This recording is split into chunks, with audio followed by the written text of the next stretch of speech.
Lieutenant Colonel Alea Natum, I'm sorry, running for Congress, Ohio 9, against 44-year incumbent Democrat Congresswoman Marcy Kaptur.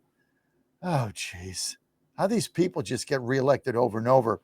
Anyway, um, Alea, good to have you with us. And just quick intro here. Alea is a U.S. Air Force veteran. She served as Air Force liaison to the U.S. Senate. But here's the other thing. You look at District 9, you say that's D plus 7 or 8. Captor always wins. But we're going to get redistricting in Ohio. And that is going to change the makeup of Ohio 9, which is going to put this district in the midterms in play. And that's why we're going to need a top MAGA candidate. And Alea right there, one of them. Alea, thanks for joining us today. Let me give a shout out to your general consultant, which gives you a tremendous edge in this primary to be. And that is my good long-term friend, Tim Edson, one of the most brilliant consultants and GCs you're going to find, especially for this kind of a race. So you got the right guy on your team. Yeah, good morning, John. Tim is the best. There is no doubt about it. And when you're going up against somebody like Marcy Kaptur, you need the best, and Tim is the best. And so, actually, John, I have a very interesting sort of fun fact for you. Is this district is actually an R+3 because President Trump won the district by 6% last cycle.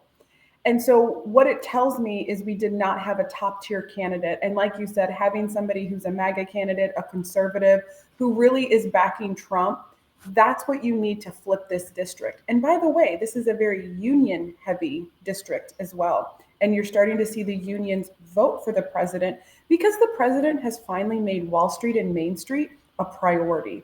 And so I am really looking forward to kicking her butt in May 2026. How does let me just ask you this: how does Captor, who is just an unabashed liberal, how does she keep getting reelected in a district that's going for Trump? Well, there's a couple things there. So one of the things that she presents herself as this conservative Democrat who votes, who breaks party lines. But if you look at her voting record, she votes like a liberal from California and New York. And people have not been able to be aware of that. And every time she gets in a race, like right now, she's got $1 million in her banking account, right? She brings the fight to the candidates. No one's ever able to go after her really crappy record. This is Midwest Ohio. This is Northwest Ohio. We have blue collar manufacturing.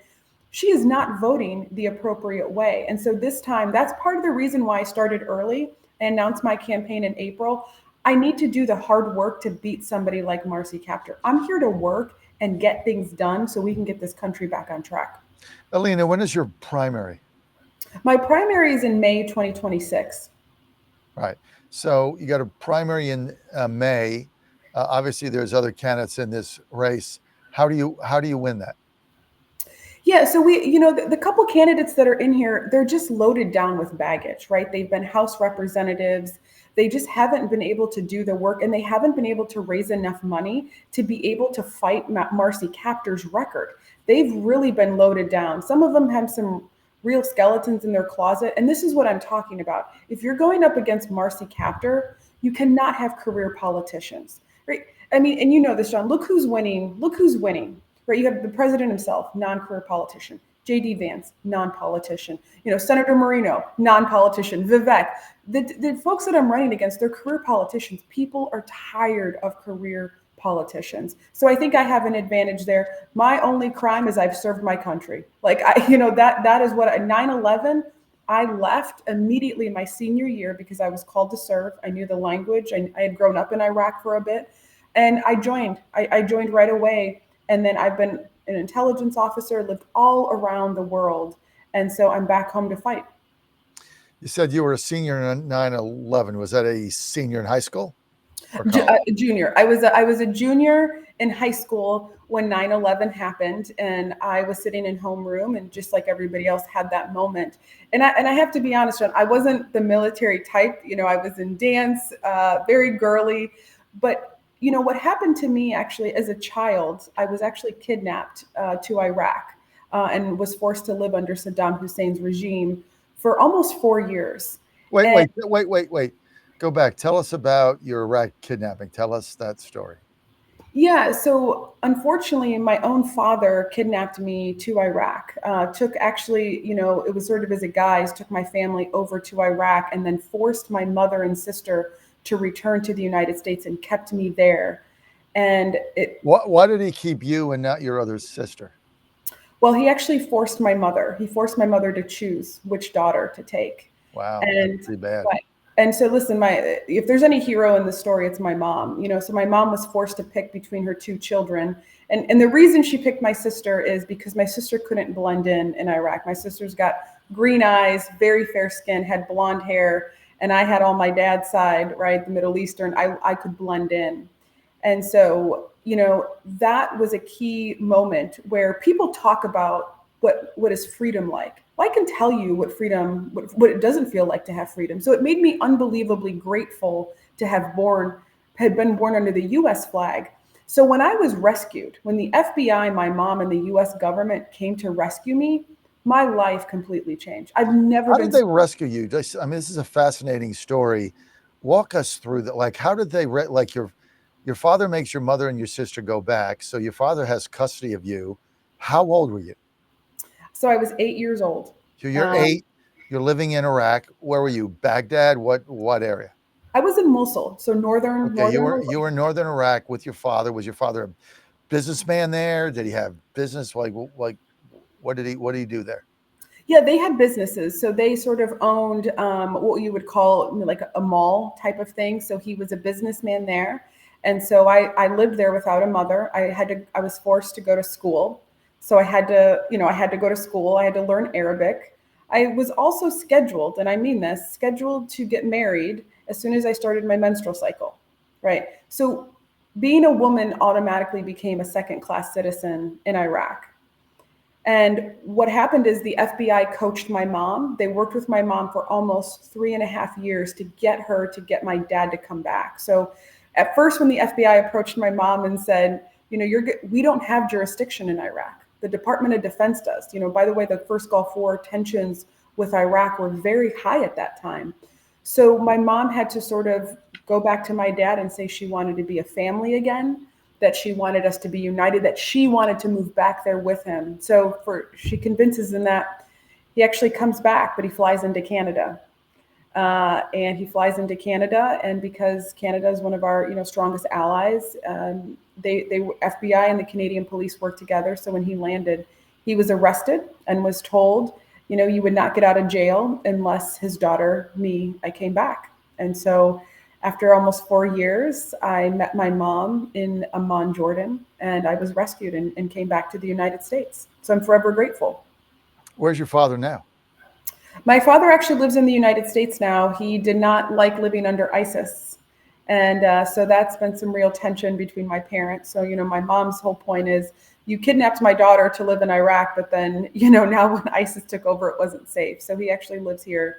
It's a very tough relationship. To be very frank with you, my stepdad has pretty much raised me. So when I say my dad, I actually refer to my stepdad. And that's the beautiful thing is sometimes family comes in friends and strangers that you would never even imagine. And then you joined the military. I got 2 minutes. Walk us through that. Yeah, 9/11 happens, and my country is hurting, and they're calling for people to join the military. And so the same country that saved me is now asking for help. Whether I'm a military person or not, I'm joining. So I joined. I wanted to deploy right away, so I joined security forces, which is like a military police. And I ended up loving it so much. And so 21 years later, I ended up commissioning to become an officer, became an intelligence officer who's focused on the Middle East. And just recently got off active duty. I'm now a reservist to pursue this because I'm also worried about our country. And I wish people knew how grateful they are to live in this country. And this is what I have to say. For those who think it's so bad here that you hate it, just go. Just go live somewhere for a few years. See what it's really like. See how good Americans have it. So I'm forever grateful to live here. What an extraordinary woman you are. That's quite the story. Um, you have a lot of moxie, and you have a lot of courage. You're very articulate. You had a 21-year service record. You stayed in. Now, were you commissioned or non-com? I was commissioned. So I ended up commissioning once I decided that I really loved it. So I ended up commissioning, did Air Force ROTC, and commissioned as an intelligence officer. I'm a lieutenant colonel right now, still as an intelligence officer. And it's been the highlight of my life to be able to serve the people. So when you say that I'm extraordinary, this country is extraordinary. John, I was an 8-year-old little girl and I was rescued because this country cares. Can you imagine if I was living in Iraq? You think anybody would care about an 8-year-old little girl? No. So there's nothing I can do ever to repay this country besides be a good human being and serve. What a listen. I think you'd be, a terrific member of Congress. I just hope when you win, because I think you're going to win this race, just based on your history. But just don't go there and get corrupt. I mean, so many people we know, like you, come in and then they just get swept up in the swamp and the lobbyists and the money and K Street and the pressure. But I think you've got quite the story to tell. Well, John, Uh, hold me accountable. Hold me accountable if I start acting crazy, and I'll be the first one to say, somebody take me out and say you're not I'll it just because I'll just call Tim Edson. So I'll just call your oh, consultant. Jim Edson will scare Hey me. Tim, what's up with your candidate here? What's up with? So I'll just call Tim. People want to follow you. Where do they go? Go to aleaforcongress.com or Alea for Ohio on Twitter. Alea, thanks for being with us. Thank Thank you. you, John. I appreciate you. Appreciate it. All right.